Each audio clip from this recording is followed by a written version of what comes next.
Hello guys, आज बनाते हैं खाने में।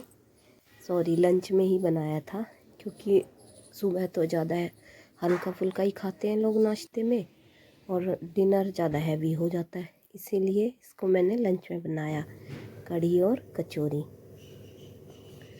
यहाँ पे मैंने आधा कटोरी मैदा ली, आधा कटोरी आटा लिया, और आधी कटोरी ही उसमें मैंने बेसन ऐड किया था।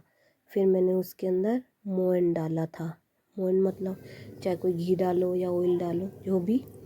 फिर उसके बाद मैंने इसमें आधा छोटी चम्मच अजवाइन और स्वाद अनुसार नमक डाला। फिर मैंने इसको अच्छे से मिक्स करके थोड़ा थोड़ा पानी डालकर फिर मैंने आटे को लगा दिया, और लगा के फिर मैंने इसको ढक के रख दिया था। ये ढक के रखा, तब तक हम अपनी कढ़ी की तैयारी कर लेते हैं। यहाँ पे मैंने लस्सी ली थी 2 लीटर, और उसमें मैंने 2 चम्मच बेसन डाला, और 1 से 1.5 चम्मच लाल मिर्ची पाउडर डाला, हल्दी पाउडर डाला आधा चम्मच, और 1 चम्मच डाला मैंने पिसा हुआ धनिया। फिर मैंने इसको अच्छे से मिक्स कर लिया बेसन को, और ये जो मसाला डाला इसको। फिर हमारे यहाँ पे घोल तैयार हो गया। घोल तैयार होने के बाद फिर मैंने गैस पे कढ़ाई चढ़ाई। अब यहाँ पे हम इसको कढ़ी को तड़का लगाते हैं अपने। फिर मैंने इसमें डाला तेल, और तेल हमारा गर्म हुआ।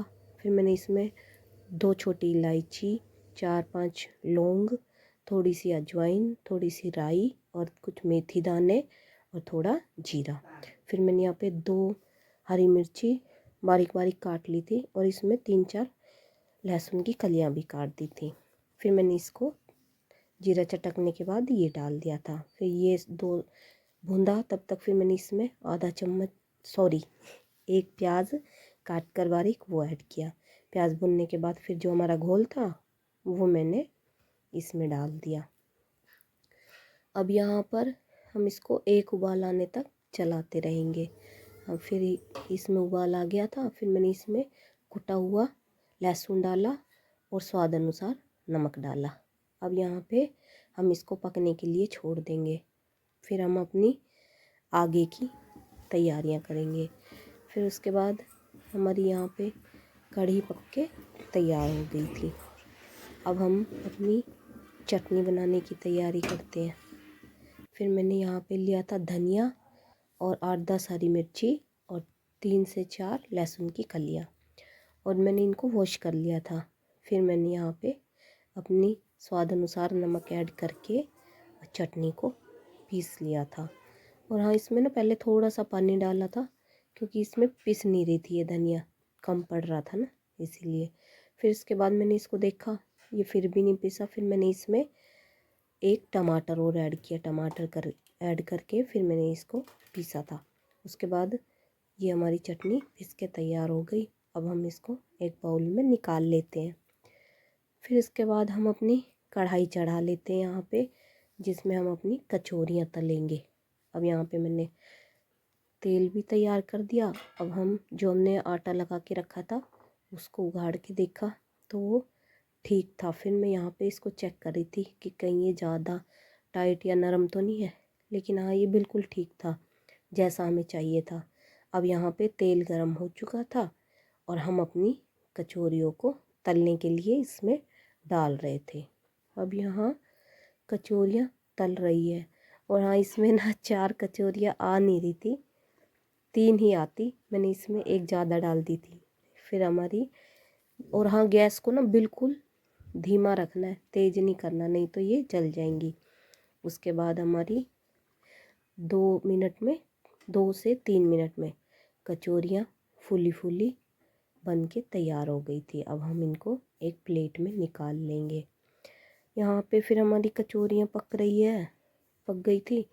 फिर उसके बाद मैंने और दूसरा जो और कचौरियाँ बेली थी ना, बेल के तैयार की थी, उनको और तल लिया था इसमें, क्योंकि सभी के लिए बनाई थी।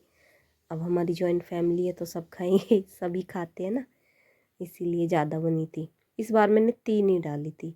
3 डाली थी तो देखो अच्छे से फूल गई थी, और अच्छे से इसमें आ भी रही थी।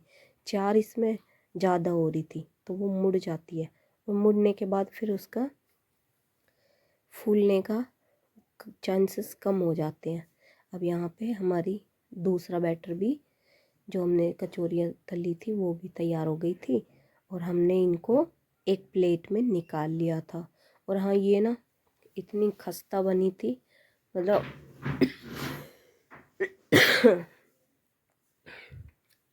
अभी भी तबीयत ठीक नहीं हुई है।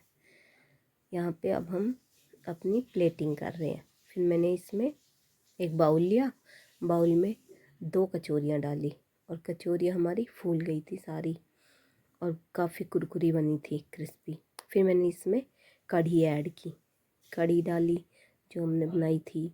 फिर कढ़ी डाल के मैंने उसके ऊपर प्याज डाला कच्चा, इससे भी टेस्ट और बढ़ जाता है। कच्चा प्याज डालने के बाद फिर मैंने जो चटनी पीसी थी हरी धनिया की, वो बनाई और उसके बाद फिर मैंने यहाँ पे गार्निशिंग के लिए धनिया डाला।